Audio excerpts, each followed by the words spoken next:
my beloved Boss Mike Cervera.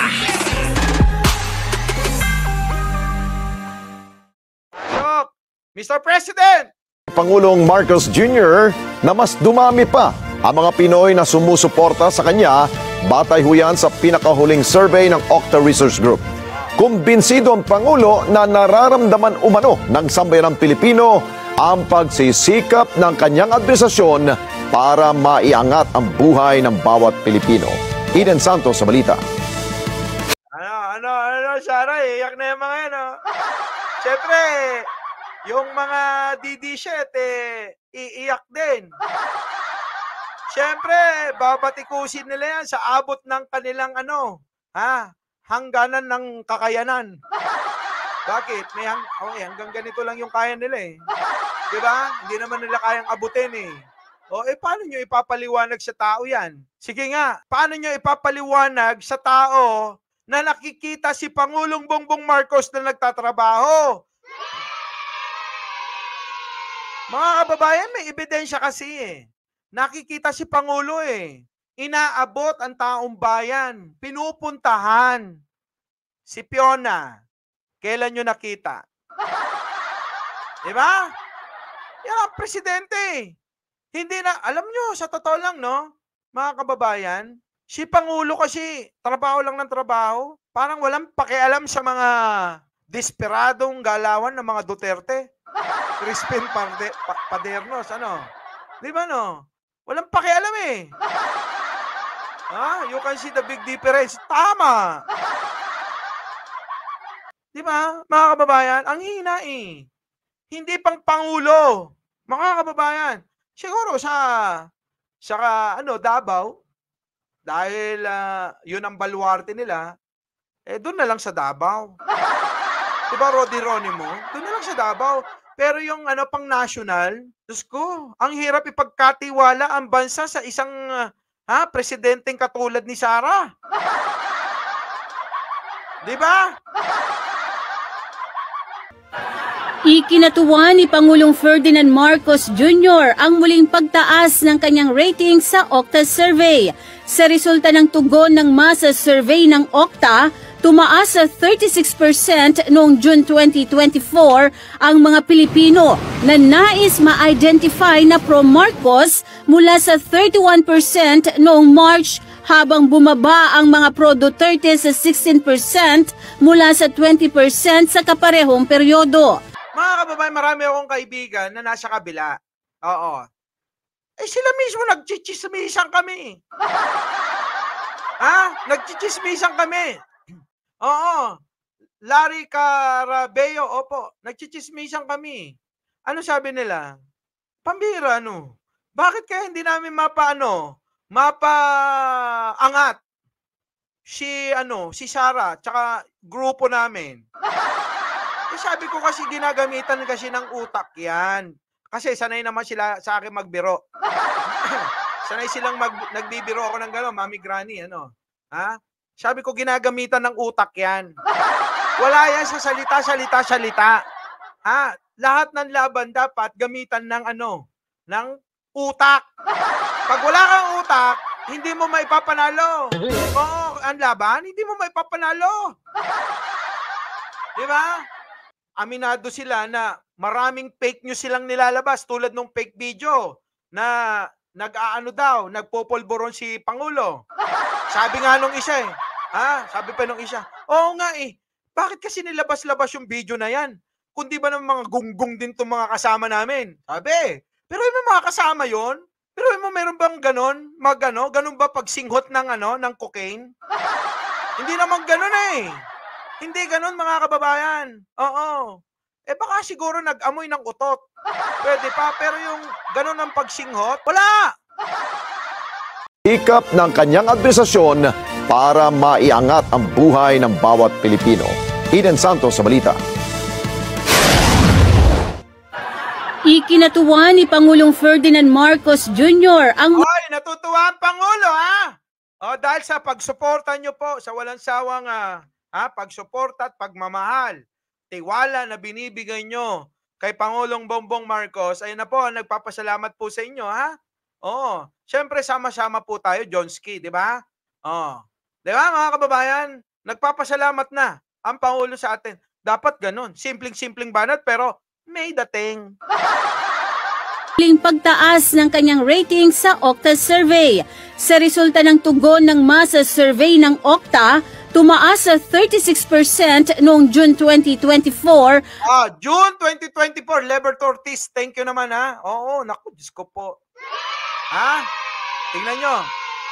June 2024. Ano pa? Baka may dagdag pa. Ang mga Pilipino na nais June 2024. Kailan nila nilabas yung yung polborong video nila? July nila nilabas, di ba? Naglabas sila ng sabay sa SONA.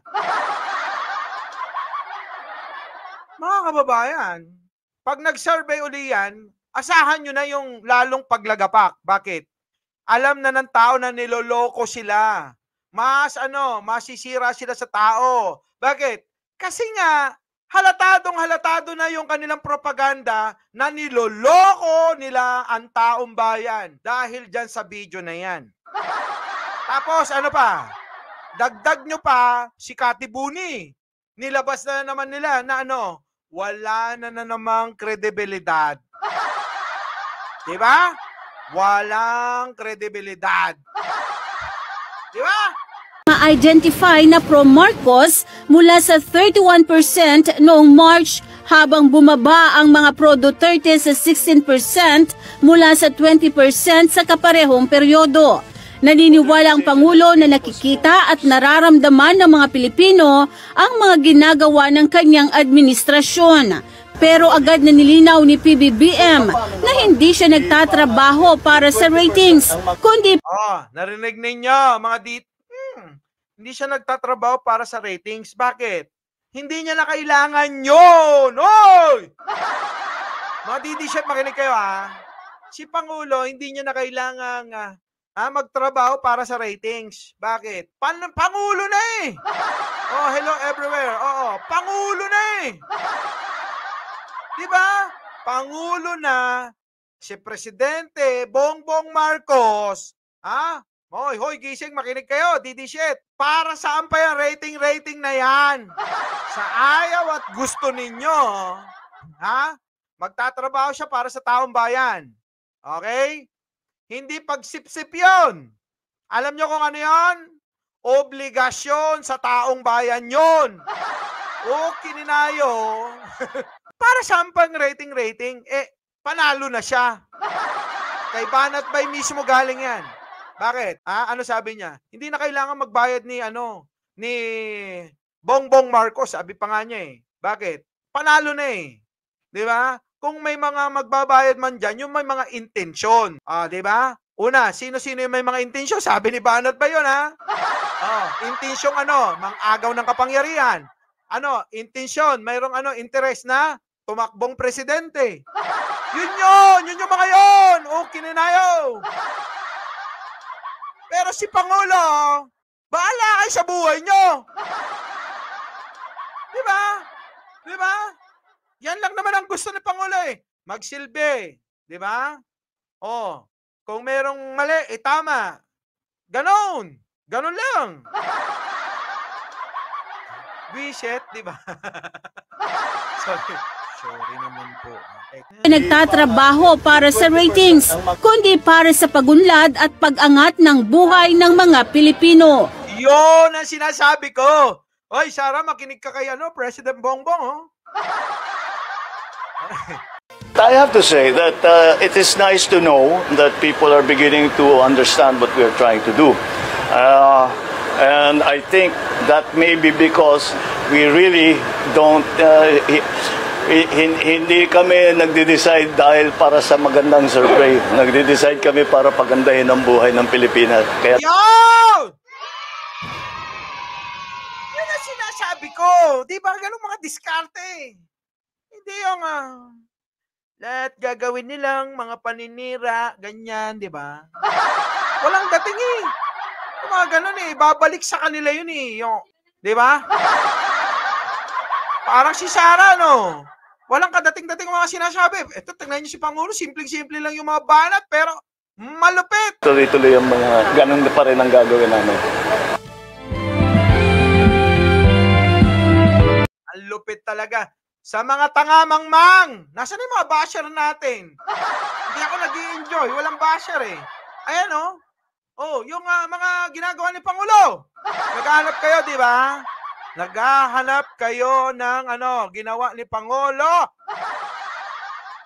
Pero ito na yung ginawa oh. Bago ang ambush interview, maaga pa lang ay pinangunahan na ni Pangulong Ferdinand Marcos Jr. ang turnover ceremony ng iba't ibang operating and maintenance equipment ng National Irrigation Administration sa Mexico, Pampanga. Oh, yan ang sinasabi ko. Ito yung proyekto, mga kababayan, dyan sa Pampanga. Yan yung mga equipments na mga gagamitin kung saan mga proyekto. Pang infrastruktura ng ating bansa. Oh. Wag ganyan. Ay, masakit sa kanila. Ayaw nila. Ayaw nila ganito. Ayaw nilang ganito. Di ba mga kababayan? Ayaw ng mga DDS yan. Parang ayaw bang may nakikitang ginagawa ang Pangulo? Ngayon ang tanong ko sa inyo kailan nyo narinig itong mga hinayupak na kininada, nga Rajay Dabangir, nasa kabilang parlor, na purihin yung mga ganyang mga proyekto ni Pangulo? Meron ba? Meron ba? Wala kayong maririnig. Purihin sana ninyo to. Ito yung latest ito. Hindi pa kasama dyan yung mga naunang mga ginawa, pamimigay ng lupa, pabahay, paayuda, at kung ano-ano pa. Ito na ang second tranche ng pamamahagi ng equipment ng gobyerno sa ilalim ng 3-year refleeting program ng NIA na layuning gawing epektibo ang irrigation system sa bansa. Hangad din ang programa na mapabuti ang sektor ng agrikultura at makamit ang seguridad sa pagkain sa Pilipinas. Nako, Diyos ko, ayaw nila yan. Binubuo ito ng 148 na bagong biling mga heavy equipment na nagkakahalaga ng 782 million pesos. We will not stop to find solutions that work for us. Nakikinig ba kayong mga hinayupak kayong mga DD-shit kayo? Hindi daw hihinto ang Pangulo sa paghahanap ng kaparaanan para maisakatuparan ang lahat ng ating mga pangangailangan o kininayo. Sapay lakumata, matay kayong aminan. Uy! Joke lang. Mahal natin yan. Our farmers. We remain steadfast in our efforts to employ sustainable technologies to meet our irrigation needs. Sunod na pinasinayaan ng Pangulo ang Integrated Disaster Risk Reduction and Climate Change Adaptation Project sa Barangay Bebe, Masantol sa lalawigan pa rin ng Pampanga. Ayaw maniwala, putik! Punta nyo sa Pampanga! Yun, i-vlog nyo. Walang kakwenta-kwentang proyekto. Ganon sila, no? Yung mga yung mga vloggers na, ganyan-ganyan, nandito na kami, walang tao, dahil pinaalis kami. Di ba? Ayaw kami ng mga taga-Bulacan. Siyempre, ayaw talaga.